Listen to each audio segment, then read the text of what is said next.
I was going to ask you about the books that you wrote. Oh yeah, The Granville series. Yeah. Right. What are they about? So, Granville is a forgotten seaside town. I've never even heard of it, so Yeah. it's definitely forgotten. Well, now. yeah. Yeah. It's based loosely on a town you might know called Blackpool. So Granville is a forgotten seaside town. It's overrun with poverty, crime, drugs, and there is a drug kingpin that basically rules the underworld of that town. Right. Okay. And the story follows a young lad called Tommy, and the first book is called The Disappearance of Timothy Dawson. Timothy Dawson being Tommy's dad. Right. Tommy's believed for his whole life since he was 2 that his dad walked out on him. And he was left to kind of fend for himself, living with his mum and brother who are heroin addicts. Right. And yeah, information comes to light that maybe his dad's disappearance wasn't all it seemed, and him and his sidekick Kirsten go on unpicking that thread, and it takes you into the darkest corners of the town and reveals its disturbing underbelly. Ooh. And then the second book is The Rise of the Chemist, which is the follow-on. Right. It's kind of a new storyline, but same, overarching story around. Yeah. So the drug kingpin is called Smiler. Right. And Tommy and Smiler's feud is, flared up in the first book.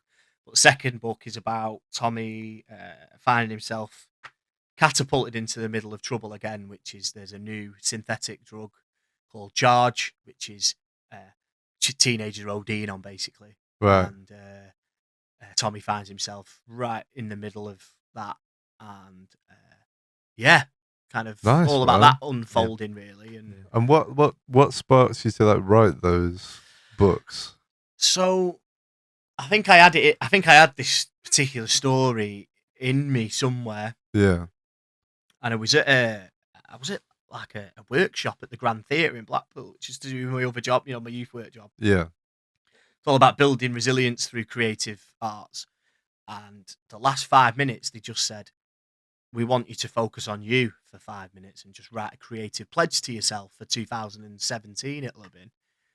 So I wrote, people saying, I'm going to take dancing lessons, I'm going to learn how to play the piano, and I'm going to write a short story. Then they made us stand up and tell everybody. Then revealed that we were X amount more likely to do it if we'd told people. So I was like, right, you fucking stitched me up there. So I told all these people that I'm going to write a story.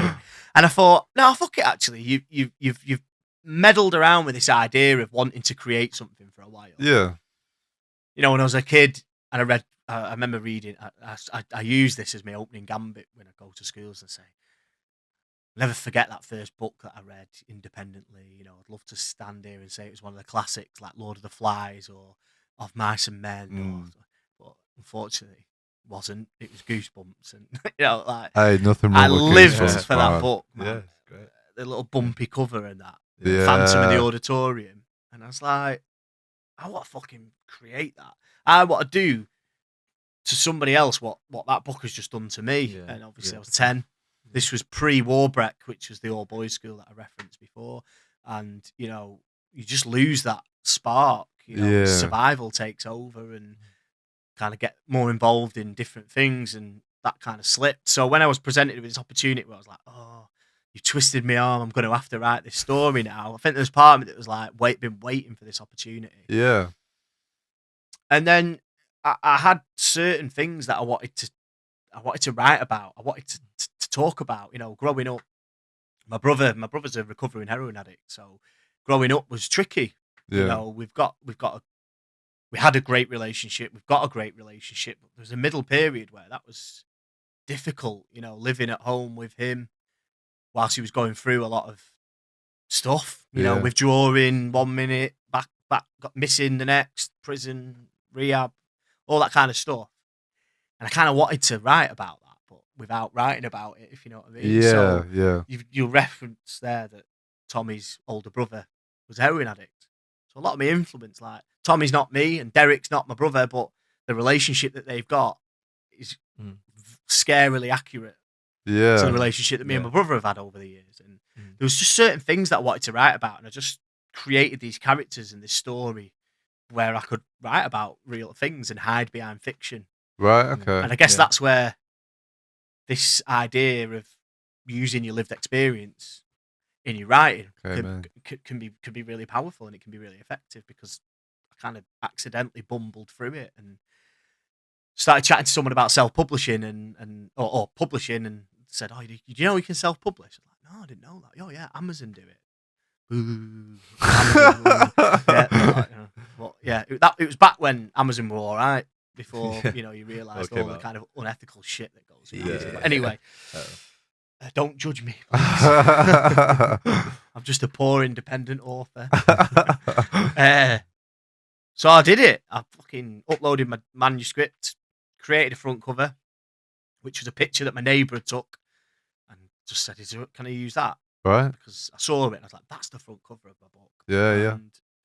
Self-published, got my mum a copy, as I said I would, and people started buying it, and the rest's history.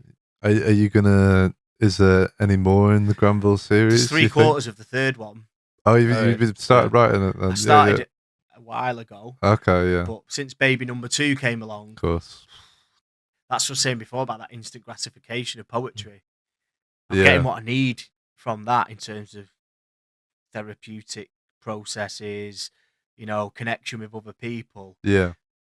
But I really don't want to lose what I've created, and it sounds a little bit weird saying this, but there is a few people that have read and invested in book 1 and 2, and it needs finishing. So definitely, I am going to finish it. I just need to find the time to finish it. Yeah. So I've got a couple of people reading 3/4 of it at the minute. If I put it out, and they give me feedback, that will make me go, "Oh, right, okay, right, I need to finish it." Yeah, definitely, man. He says. Thank you for listening. Be sure to subscribe to the podcast to catch up on new episodes every week. Also, check us out on our Facebook and Instagram at RecRooms, where you can find out about our other exciting music series. We also have this and all our other episodes of the podcast up on our RecRooms YouTube channel for your viewing pleasure. See you next time.